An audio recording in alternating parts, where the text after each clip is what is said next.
More Filipinos are looking at life overseas, especially as the world transitions to a post-COVID normal. And one of the ways our kababayans can secure residence or citizenship abroad is through investment. Jeffrey Henseler and Daniel Duric of Passport Legacy tell us more. Join us live in the studio. Jeff, Daniel, great to have you with us. Jeff, let me start off with you. Why should people acquire these residency and citizenship by investment programs? Rico, first of all, thank you very much for the invitation here. People generally try to obtain a second residency or citizenship in order for their children to have access to better education, have a plan B in the pocket in case anything happens in their home country, or they just look for a way to travel visa-free around the globe for business or vacation purposes. You are Swiss. Correct. And you carry a Swiss passport, one of the most powerful passports in the world. Absolutely. But why do you still carry a second passport from the Caribbean? Well, I'm a decade in this industry, and I always compare it to if you sell your whole life Range Rovers. At some point, you want to drive your own, right? That, first of all, gives me the experience also because I travel a lot with it. If I access a certain country, I want to know the reactions, because based on that, I can give best advice of what certain clients may face in terms of questions at immigration. And Daniel, tell us, these kinds of passports, can I take a look at it? Your passport from St. Kitts and Nevis. I mean, it doesn't come cheap. What kind of investment does a Filipino who wants to have a second passport, what does he have to do? Absolutely. So currently, if a Filipino wants to invest in a second passport, the minimum amount that he needs to consider is $100,000. And these are countries in the Caribbean, located south of Florida, and in countries like St. Lucia, for example, a $100,000 investment grants you a second passport. The one of Jeffrey is a St. Kitts and Nevis passport. He obtained it a few years ago, where it was only $150,000. However, a few months ago, the government in the country has decided to increase it to $250,000. All right, if you take a look at the Philippine passport, it is the 66th to 68th strongest passport in the world. And I would rather say it is a weak passport overall. If you get a Caribbean passport, how strong are these passports from Grenada, St. Kitts and Nevis, and other countries? You move usually up to around 35th place, but that immediately grants you visa-free access to the Schengen area, for example, to the UK, to Singapore, to Hong Kong, and to many other nations that certain people may have the need to travel to, not only for vacation, but especially for business purposes. And of course, Daniel, these are stronger passports, but a lot of Filipinos, apart from going to EU, Schengen, and the UK, also like to travel around the region, such as Japan and South Korea, which also requires visas for Filipino passport holders. If you acquire these kinds of passports, will you be able to travel as well visa-free to these first world Asian nations? So for Japan, unfortunately not. With a Caribbean passport, you also have to apply for a tourist visa. However, in Korea, the situation is a little bit better because with a St. Lucia or St. Kitts and Nevis or Grenada passport, you can actually travel visa-free to the country. And you know, Jeffrey, whenever I talk to a lot of Filipinos who want to live in Europe or want that second passport or that golden visa, it is Portugal and Spain. That's what I hear from so many Filipinos. Are there other European countries that they could also explore in Europe? Well, due to the agreement between the Philippines and Spain, for example, a Filipino national can make an investment into Spain and generally or get the citizenship within only 2 years. In Portugal, it's a little bit different. Investment needs to be done. There are also residency requirements, but they're quite limited to about 7 days a year. And based on that and the language test, which is Portuguese, that needs to be passed, plus you connect a little bit to the local communities in Portugal, you potentially can first of all apply and then receive citizenship of Portugal. But have investments into these two European nations already increased from like 5 to 10 years ago? Most probably, yes, but I would say it's still quite affordable, mainly because in Spain especially, you invest into real estate. So you have a pretty safe asset, I would say. It's Spain at the end of the day. In Portugal, they just removed the real estate route, but there is a bond option available that also generates certain returns. So both options, Spain and Portugal, are still attractive. And Daniel, are there now other European countries apart from Spain and Portugal that are also getting to this residency and citizenship by investment programs? Absolutely. So if someone want to obtain a passport directly, Malta has a citizenship investment program, but more popular programs are definitely Greece, because it has a lower investment amount of only 250,000 euros investment in real estate, and it also grants a permanent residency. Other countries that offer residency are Malta as well, on top of the citizenship, Italy, and Switzerland has its own unique way to obtain residency, but it's a little bit more complicated because taxation comes into play. And for Filipinos, Jeffrey, why should they be getting these second passports?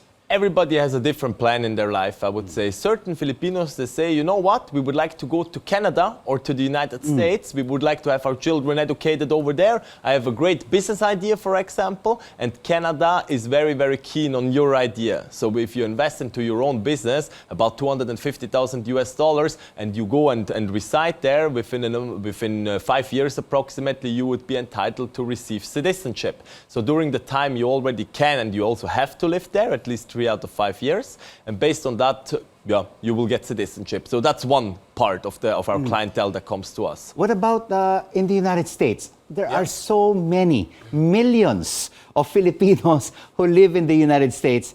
And for every Filipino, it is their dream to migrate to the United States or live in the United States, or for their children to be educated in the United States. And it takes time, sometimes for the relatives to claim them and for them to get a green card.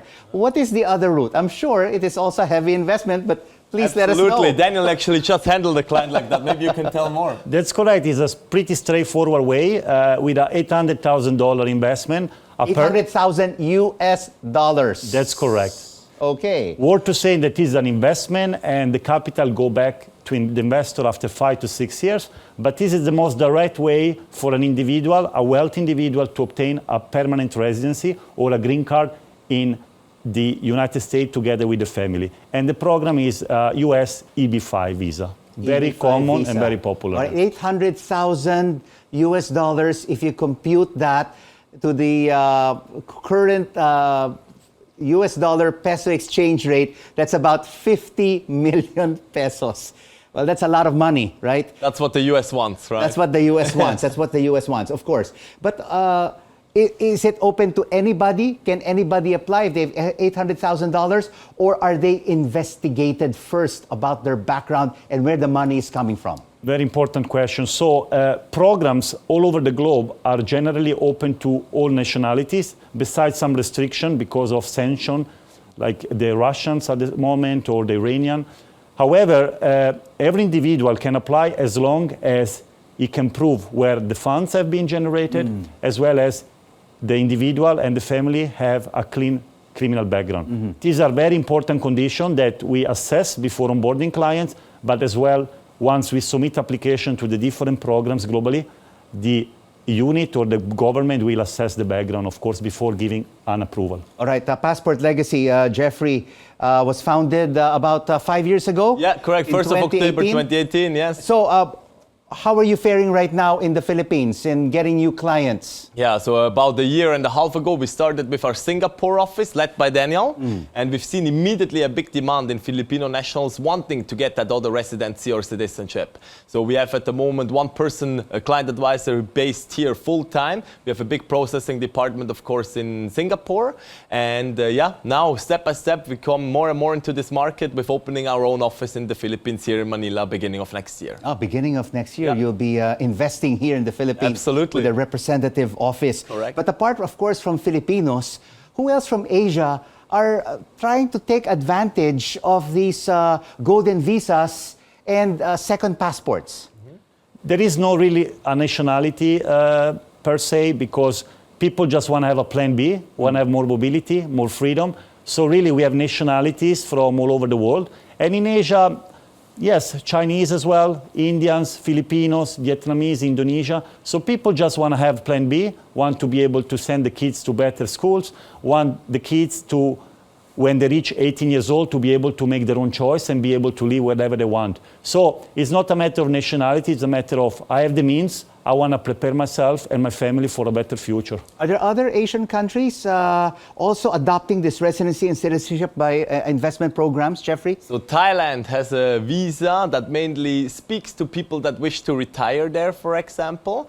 There are also Singapore, of course, which is very interesting, right, for certain people that want to actually move to Singapore. Apart from that, not too much or not too many options. Really, Europe focuses a lot on it because they have more to offer in a way where that the residency card alone in the Schengen zone will already allow you to travel visa-free within the Schengen zone and to live in the country that issued your residency. So most of these golden visas and second passports are in Western Europe, in the Caribbean. Yes, absolutely correct. All right. How can, if our viewers want to know more about Passport Legacy and your services, how can they contact you? Absolutely. We have a beautiful website, passportlegacy.com. We have a wonderful Instagram account, Passport Legacy Global. And otherwise, yeah, best is going to our website and scheduling a direct meeting with us. All right. Last question, Daniel. Of course, everybody knows that there is an expensive investment. But what about the fees of Passport Legacy? Are there fees if they are successful investors in these countries? Yes, of course, we are an advisory firm. We help clients through the process, which take between 3 to 12 months, depending on the program. And we charge a fee that varies between $15,000 to $30,000, depending on the family size, the program, and the length of the process itself. And all the best to your visit here in the Philippines and recruiting more Filipinos to have that golden visa and that second passport. Thank you so much, Rico. Thank you so much. Thank you so much for having us. Jeffrey Henseler, the CEO and founder of Passport Legacy, based in Dubai. And you have Daniel Duric, the managing director of Passport Legacy, based in Singapore. Thank you so much. Gentlemen, good evening. Pleasure. Thank you. Thank you so much. And